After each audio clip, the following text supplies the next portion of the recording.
প্রিয় দর্শক, আসসালামু আলাইকুম রহমতুল্লাহ বারাকাতুহু। আমি লেখক কবি মোহাম্মদ শহীদুল ইসলাম আপনাদের মাঝে আমার নিজের লেখা কবিতা পড়ে শোনাচ্ছি, শুনুন।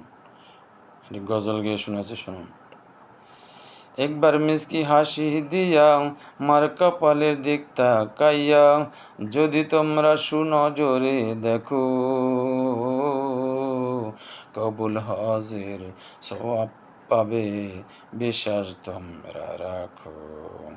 10 মাস 10 দিন পেটে রেখে জন্ম দিলেন মা, লালন পালন করে মায় বড় করছেন তোমায়, লালন পালন করছে মায় বড় করছেন তোমায়। সেই শিশুবেলায় কথা তোমরা কেমনে ভুলে থাকো, কবুল হজের সওয়াব পাবে, বিশ্বাস তোমরা রাখো।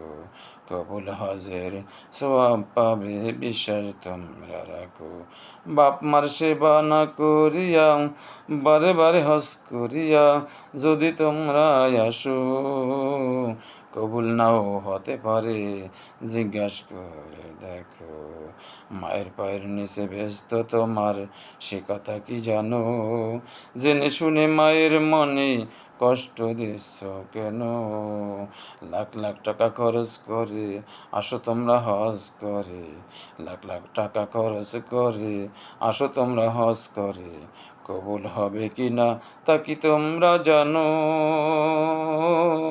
একবার মিষ্টি হাসি দিয়া মার কপালের দিক তাকাইয়া, একবার মিষ্টি হাসি দিয়া মার কপালের দিক তাকাইয়া যদি তোমরা সুনজরে দেখো, কবুল হজের সওয়াব পাবে, বিশ্বাস তোমরা রাখো।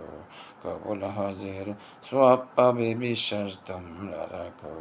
আল্লাহ তাআলা কাছে ভাই, আল্লাহ তাআলা বলছে ভাই মায়ের উপর কেহ নাই, আল্লাহ তাআলা বলছে ভাই মায়ের উপরে কেহ নাই, আছে শুধু আল্লাহ তাআলা, তা কি তোমরা জানো? জেনে শুনে মায়ের মনে কষ্ট দিচ্ছ কেন? বাপ মায়ের সেবা না করিয়া বারে বারে হজ করিয়া যদি তোমরা আসো, কবুল নাও হতে পারে, জিজ্ঞাস করে দেখো। মায়ের পায়ের নিচে ব্যস্ত তোমার, সে কি কথা জানো? একবার মিষ্টি হাসি দিয়া মার কপালের দিক তাকাইয়া, একবার মিষ্টি হাসি দিয়া মার কপালের দিক তাকাইয়া যদি তোমরা সুনজরে দেখো, কবুল হজের সওয়াব পাবে, বিশ্বাস তোমরা রাখো। কবুল হজের সওয়াব পাবে, বিশ্বাস তোমরা রাখো। আল্লাহ হাফেজ। যদি আপনাদের ভালো লেগে থাকে লাইক, কমেন্ট, শেয়ার এবং সাবস্ক্রাইব করে আমার পাশে থাকুন এবং লেখার সুযোগ করে দিন।